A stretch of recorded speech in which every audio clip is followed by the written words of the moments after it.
అందరికీ నమస్తే అండి. మిస్టర్ పిడుగు ఛానల్కి స్వాగతం. జగనన్న కాలనీ అంటేనే ఒక బ్రాండ్. ఎందుకంటే అక్కడ రోడ్లు సరిగ్గా ఉండవు, డ్రైన్లు ఉండవు, ఎక్కడో దూరంగా పొలాల్లోనూ అడవుల్లో విసిరేసినట్టు ఉంటాయి. అలాంటి జగనన్న కాలనీలో నేను ఒక విచిత్రమైన సంఘటన చూడడం జరిగింది. అదేంటంటే జగనన్న కాలనీ వాసులు నేను మంచినీళ్ళ కోసం అక్కడ చుట్టుపక్కల పొలాలకి వెళ్ళి నీళ్లు తెచ్చుకుంటున్నారు బిందెలతో. అదేంటి మీ బిందెలతో నీళ్ళు తెచ్చుకుంటున్నారు, ఇక్కడ వాటర్ ట్యాంక్ గట్రా ఏం కట్టలేదా అని నేను అడిగితే వాటర్ ట్యాంక్ ఉందంట. కానీ వాటర్ ట్యాంకు ఉంది కానీ ఇంకా ఓపెన్ చేయలేదట. ఒకసారి అక్కడికి నేను వెళ్ళడం జరిగింది.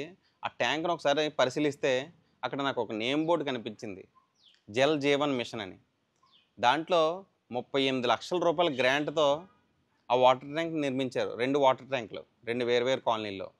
అయితే ఆ 2 వేరువేరు కాలనీల్లో కూడా ఇంకా ఈ రోజుకి 2 సంవత్సరాల 3 నెలలు అవుతుంది అది పూర్తయిపోయి. 2023 5వ నెలలో పూర్తయిపోయింది ఆ వాటర్ ట్యాంక్. ఈ రోజుకి స్టిల్ ఇంకా ఓపెన్ చేయలేదు. అంటే నాకు అర్థం కాని విషయం ఏంటంటే అధికారులు పనిచేస్తున్నారా, నిద్రపోతున్నారా, నాకేం అర్థం కావట్లేదు. ఇంత అసమర్థతగా ఎలా వ్యవహరిస్తున్నారు? 2 సంవత్సరాలు 3 నెలలు అవుతుంది, ఈ రోజుకి స్టిల్ ఓపెన్ చేయకుండా వాళ్ళేమో అలాగా నీళ్ళు తెచ్చుకుంటున్నారంటే మనందరికీ సిగ్గుగా లేదా? Thank you.